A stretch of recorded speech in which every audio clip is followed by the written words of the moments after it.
Very good morning and welcome to my online classes. I am doctor Ashok Yadav और बच्चों हम बात कर रहे हैं फाइलम कॉर्डेटा के विषय में।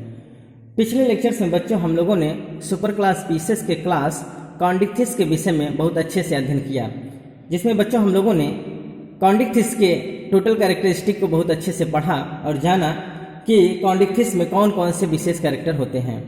आज आइए बच्चों हम सुपर क्लास स्पीसीज के दूसरे क्लास अर्थात ऑस्टिक्थिस के विषय में बात करेंगे और ये जानेंगे कि ऑस्टिक्थिस किस प्रकार से कॉन्डिक्थिस से डिफर है। ठीक बच्चों, तो हम इनका कंपैरिजन करते हुए अध्ययन करेंगे।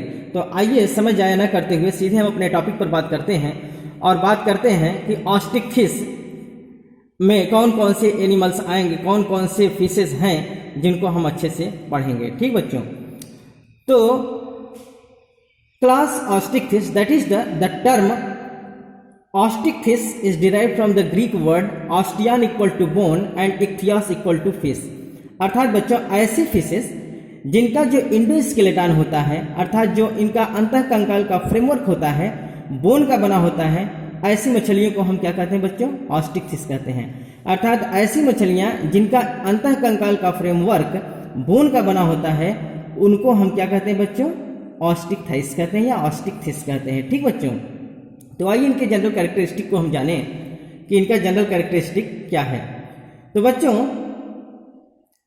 दे are both marine fishes and fresh water fishes with bony endoskeleton. अर्थात बच्चों अगर इनके हैबिटेट की बात करेंगे तो ये मेरीन वाटर में भी पाए जाते हैं और फ्रेश वाटर में भी पाए जाते हैं। अर्थात ये दोनों जगह होते हैं, समुद्र में भी पाए जाते हैं और फ्रेश वाटर में भी पाए जाते हैं बच्चों।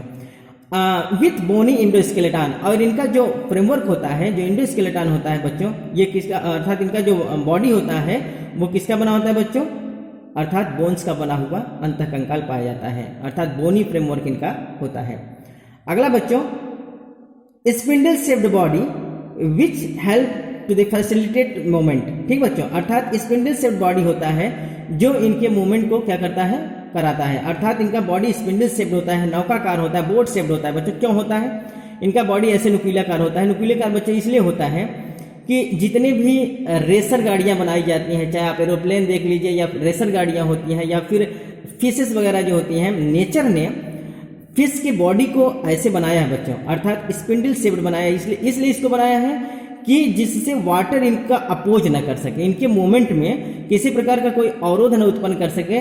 तो नेचर इनके बॉडी को कैसा बना दिया है? Spindle shaped. और हर समय ये वाटर को चीरते चीरते इनका शरीर नुकीलाकार बन भी जाता है बच्चों।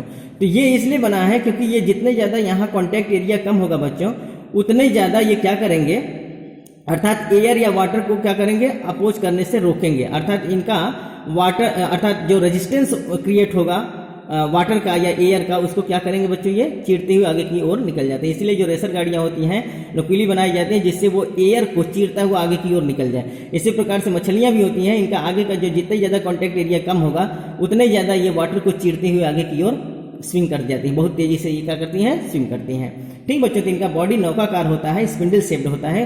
वो इसीलिए होता है क्योंकि ये इनको मूवमेंट में सहायता प्रदान करती हैं। ठीक बच्चों, शेप में very in different species, very most important बच्चों, इनका जो आकार होता है बच्चों ये वेरी करता रहता है। डिफरेंट मतलब भिन्न भिन्न स्पीसीज के भिन्न भिन्न शेप होते हैं। अर्थात बच्चों हम अगर ये देखें तो सबसे ज़्यादा मॉर्फोलॉजिकल वेरिएशन अगर देखा जाएगा, सबसे ज़्यादा मॉर्फोलॉजिकल वेरिएशन तो फिश में देखा जाता है। अगर पूरे यूनिवर्स की बात करें बच्चों, पूरे वर्ल्ड की बात करें तो सबसे ज़्यादा प्रजातियाँ आपको क्या किसमें दिखाई देंगी? फिशेस में। इसलिए कहा गया है कि अगर on the basis of the species and on the basis of the number of the species देखा जाए तो सबसे बड़ा सुपर क्लास क्या है? फिशेस ही है बच्चों। अर्थात फिश की वेराइटीज, फिश की सबसे ज़्यादा प्रजातियां देखने को मिलती हैं। ठीक बच्चों, तो इनका बॉडी क्या होता है? डिफर होता है। अर्थात बहुत सारी मछलियां जो काउंटेबल नहीं, हम लोग जान भी नहीं पाते कि कितनी मछलियां हैं। तो मछलियों की बहुत सारी वेराइटीज बच्चों संसार में पाई जाती हैं। Body is divisible into head, trunk and tail, neck absent. इनका जो शरीर होता है बच्चों वो हेड, ट्रंक और टेल में डिवाइड होता है। और इनमें क्या एब्सेंट होता है बच्चों? अर्थात नेक का अभाव होता है। इनमें गर्दन नहीं पाया जाता है और इनका शरीर किसमें? 3 भागों में डिवाइड होता है, हेड में, ट्रंक में और टेल में। Skin is covered with cycloid और टिनॉयड स्केल। वेरी मोस्ट इंपॉर्टेंट बच्चों, आप इसको ध्यान देंगे, रिमार्क करिए कि जो कार्टिलेजिनस फिशेस थी, कॉन्डिक्थिस थी, उनमें जो स्केल्स था बच्चों वो किसका था, वो प्लेक्वाइड स्केल था। लेकिन जो बोनी फिशेस हैं, ऑस्टिक फिश हैं, इनमें जो स्केल होता है वो साइक्लॉइड या टिनॉइड स्केल पाया जाता है। ठीक बच्चों, scales are impermeable to water. जो इनकी स्केल्स होती हैं बच्चों, इनके ऊपर का जो स्केल पाया जाता है ये वाटर के लिए अपारगम्य होता है। क्या होता है बच्चों, इम्परमिएबल होता है, अर्थात scales are impermeable to water. तो क्यों होता है इम्परमिएबल बच्चों, क्यों होता है, क्योंकि osmotic barriers up to the limits, अर्थात ये किसके लिए बैरियर्स का काम करेंगी, ऑस्मोटिक बैरियर के रूप में काम करती हैं। इनका जो स्केल होता है बच्चों इसलिए हार्ड होता है, इसलिए इम्परमिएबल होता है पानी के लिए, जिससे इनके शरीर का वाटर इवेपोरेट होकर बाहर ना आ सके।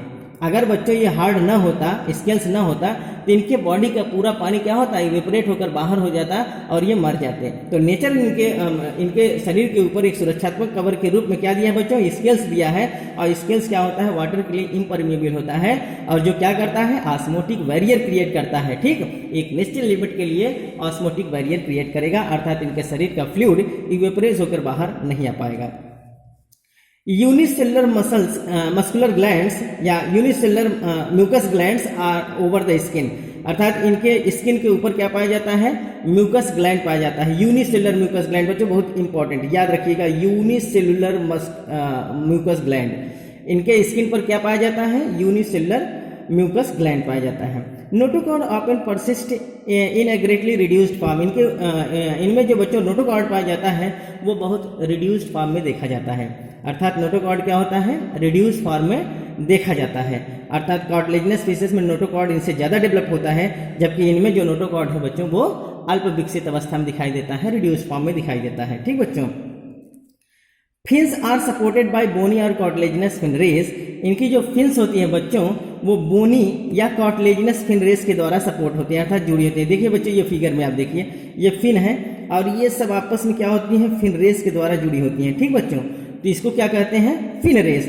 तो वही इसमें अर्थात फिन्स इनका जो होता है फिन रेस के द्वारा क्या होता है, सपोर्टेड होता है, एक साथ जुड़े होते हैं फिन रेस से। ठीक बच्चों, pectoral fins and pelvic fins acts as the balancer and also acts as the brake during the swimming. Very very most important बच्चों, इनमें जो पेयर्ड फिन्स के रूप में पेक्टोरल फिन और पेल्विक फिन्स पाया जाता है बच्चों, ये इनके बॉडी का बैलेंस प्रदान करता है, अर्थात ये बैलेंसर के रूप में काम करते हैं। कौन कौन बच्चे, pectoral fins and pelvic fins, अर्थात कहाँ पाए जाते हैं, जो वेंट्रोलैटरली होते हैं। वेंट्रोलैटरली पाए जाने में पेक्टोरल फिन्स और पेल्विक फिन्स जो होते हैं बच्चों, ये इनके बॉडी के लिए बैलेंस प्रदान करते हैं, अर्थात ये बैलेंसर के रूप में काम करते हैं। And also acts as brake during swimming, और तैरते समय बच्चों ये ब्रेक का भी काम करते हैं, अर्थात जब ये अपने पेक्टोरल या पेल्विक फिन्स को चलाना बंद कर देंगे बच्चों तो ये वहीं रुक जाते हैं। अगर ये कंटिन्यू चलाते रहते हैं तो इनका बॉडी क्या होता है, आगे की ओर बढ़ता चला जाता है। ठीक बच्चों, तो ये ब्रेक जैसा काम करते हैं। जब इनका पेक्टोरल फिन अर्थात पेयर्ड फिन्स, पेक्टोरल फिन या पेल्विक फिन्स चलेगा तब ये आगे की ओर स्विम करेंगे, और जब ये चलाना बंद कर देते हैं तो वहीं वो क्या हो जाते हैं, स्टैटिक फेज में रुक जाते हैं। ठीक बच्चों, और वहां रुक कर ये, क्योंकि इनमें एयर ब्लैडर पाया जाता है, आराम से वो रुक कर, उनको बॉयंसी बनी रहेगी, वहां आराम से वो रुक कर सो भी सकते हैं। ठीक बच्चों, तो बैलेंसर के रूप में कौन काम करते हैं, pectoral fins and pelvic fins. Pelvic fins lakhs claspers in both male and female fishes. Very very very most important बच्चों, ध्यान दीजिएगा कि कॉन्डिक फिश फिशेस में मैंने बताया था कि जो मेल होता है उसके पेल्विक फिन्स में या पेल्विक फिन्स के पास एक मेल जेनाइटल आर्गन्स होता है जिसे हम क्लास्पर्स कहते हैं। पिछले लेक्चर से मैं आपको बता चुका हूं। ठीक बच्चों, लेकिन इसमें क्या होता है, यहां आप कंपैरिजन करके पढ़िए। पेल्विक फिन्स लैक्स क्लास्पर्स, इनके पेल्विक फिन्स में क्लास्पर्स नहीं पाया जाता है in both male and female fishes, अर्थात इनमें क्लास्पर्स का अभाव होता है। इसीलिए बच्चों मैंने बताया था कि कॉन्डिक फिशेस में सेक्सुअल डायमॉर्फिज्म पाई जाती है, अर्थात ऊपर से देखकर आप ये जज कर पाएंगे, ये आप आइडेंटिफाई कर पाएंगे कि ये मेल है और ये फीमेल। लेकिन बोनी फिशेस में मेल और फीमेल को आप ऊपर से देखकर पहचान नहीं पाएंगे। क्यों? क्योंकि इनमें सेक्सुअल डायमॉर्फिज्म नहीं पाई जाती है, अर्थात इनमें क्लास्पर्स वगैरह कुछ नहीं पाए जाएंगे। There is generally one dorsal fins, ये भी बहुत इंपॉर्टेंट है बच्चों। कार्टिलेजिनस फिशेस में मैंने बताया था कि उनमें दो डॉर्सल फिन्स पाई जाती है, एक फर्स्ट डॉर्सल फिन होता है और दूसरा सेकंड डॉर्सल फिन होता है।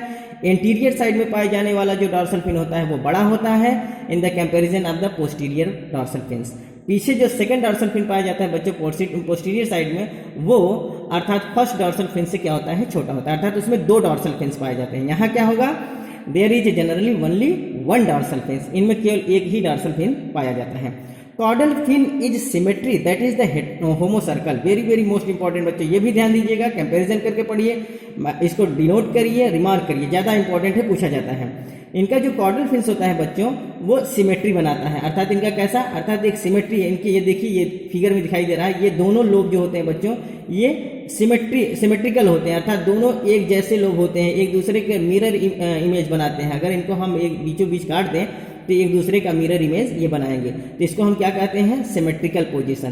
तो जिसमें सिमेट्रिकल पोजीशन पाया जाता है उसको हम क्या कहते हैं बच्चों, होमो सर्कल टेल, और ये होमो सर्कल टेल बोनी फिशेस में पाया जाता है। जबकि कार्टिलेजिनस फिशेस में ये दोनों लोब में एक लोब बड़ा होता है, एक लोब छोटा होता है। तो इस प्रकार से जो टेल पाए जाते हैं उसको हम हेट्रो सर्कल टेल कहते हैं, या इस फिन को हम क्या कहेंगे, हेट्रो सर्कल फिन कहेंगे। और ये किस में पाया जाएगा, कार्टिलेजिनस फिशेस में। ठीक, तो बोनी फिशेस में कॉर्डल फिन कैसा होता है बच्चों, सिमेट्रिकल शेप बनाता है, और ये होमो सर्कल टेल कहे जाते हैं, अर्थात ये शेप बनता है। Finned tail, that is the caudal fin, help to propel the fish by its lateral movement। जो इनका फिन टेल होता है बच्चों, अर्थात जो कॉर्डल फिन होता है ये इनके बॉडी को प्रोपेल करते हैं, अर्थात आगे की ओर खिसकाते हैं। बहुत इंपॉर्टेंट है बच्चों, इनका कॉर्डल फिन जो होता है वो किस लिए होता है बच्चों, इनके बॉडी को प्रोपेल कराने के लिए, अर्थात वो आगे की ओर इनको धकेलता है।